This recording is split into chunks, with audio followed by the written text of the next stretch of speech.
আজকে আপনাকে সমাজে সবাই কিভাবে চেনে? মশলা বিক্রেতা। হুম যেমন আপনাকে এটাকেই পার্সোনাল ব্র্যান্ডিং বলে। হুম দেখুন সোশ্যাল মিডিয়া আপনি যেমন দিবেন আপনাকে ওইভাবেই চিনবে।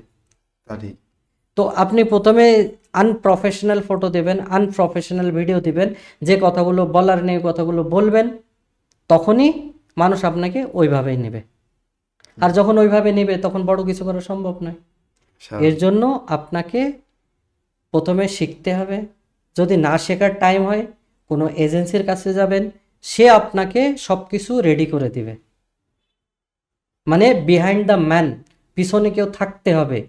যেহেতু আপনি তো আপনার বিজনেস এক্সপার্ট, হুম আপনি মশলার সম্বন্ধে সব কিছু জানেন, কিন্তু সোশ্যাল মিডিয়া অ্যালগরিদম কিভাবে কাজ করে সেটা আপনি idea জানেন না। আর এটা আপনি জানতেও যাবেন তো হবে না, কেননা আপনি কি কি জানতে যাবেন? তাহলে মশলার নাম বলে যাবেন, না ওই দিকে থাকলেন না এই দিকে থাকলেন। কথা ঠিক কি বেটে? ঠিক